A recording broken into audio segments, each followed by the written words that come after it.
श्री स्वामी समर्थ. चला आज आपण कारलं बनवणार आहे. तर ही कारले आपण 2 घेतलेले होते. रात्रीच ह्याला हळद मीठ लावून ठेवलेले होते. तर आपण सकाळी हे असे पिळून घेतलेलं आहे. ही कारलं असं पिळून घेतलेलं आहे.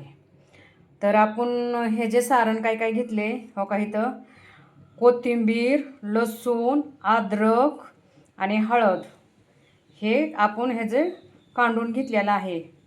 इथं शेंगदाणे घेतलेलं आहेत. इथं खोबरं घेतलेलं आहे आणि इथं सुहाना बिर्याणी मटण मसाला घेतलेला आहे. तर ह्याच्यामध्ये सगळे खडे मसाले असतात, त्याच्यामुळे आपण ही वापरणार आहे. आणि आपण ही खारं कारलं बनवणार आहे. आणि हो का, इथं कढीपत्ता घेतला आहे फोडणीला. हो का, इथं जिरे घेतल्यात फोडणीसाठी. तर आपण आता ही सगळं एक मसाल्याचा एकजीव करणार आहे आणि ह्याच्यामध्ये ह्या फोडीत आतमध्ये भरून घेणार आहे. हो का, असे आपण मसाला ह्यात भरून घेतलेला आहे. आणि आपण चवीनुसार थोडंच मीठ आता टाकलेलं होतं, का तर आपण रात्री हळद मिठामध्ये ती मुरायला ठेवलेलं होतं ना. तर हो का, इथं आपण कढई ठेवलेले आहे.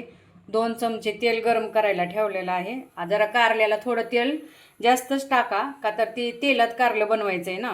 आपण ह्यात पाण्याचा कुठलाही वापर करणार नाही, नुसत्या तेलात बनवणार आहे. तर हो का, इथं आपण जिरे टाकलेले आहेत.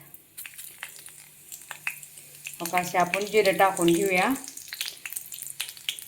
आणि कढीपत्ता घालून घेऊया. का तर कढीपत्ता जास्त घालायचा. कढीपत्त्याची चव चांगली असते कारल्याला, म्हणून कढीपत्ता जरा जास्तच आपण ढळता वापरायचा.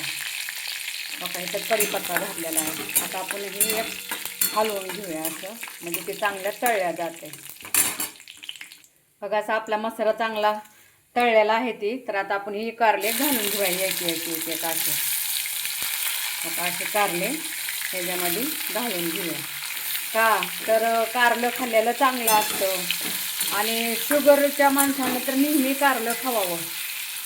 मसाल्याचं करा किंवा तिखट बनवा किंवा खऱ्या चकल्या करून हे करा, का तर शुगरच्या माणसांना हे कारलं चांगलं असते. आणि कारलं म्हणजे नेहमी जेवणात कारलं खावं. कारलं कडू आहे पण त्याचे गुणधर्म एकदम गोड आहेत, म्हणून नेहमी जेवणात कारलं खावावं माझ्या मैत्रिणींनो. आपण वरती पाणी ठेवून 10 मिनटं वाफलून घ्यायला ठेवलेलं होतं.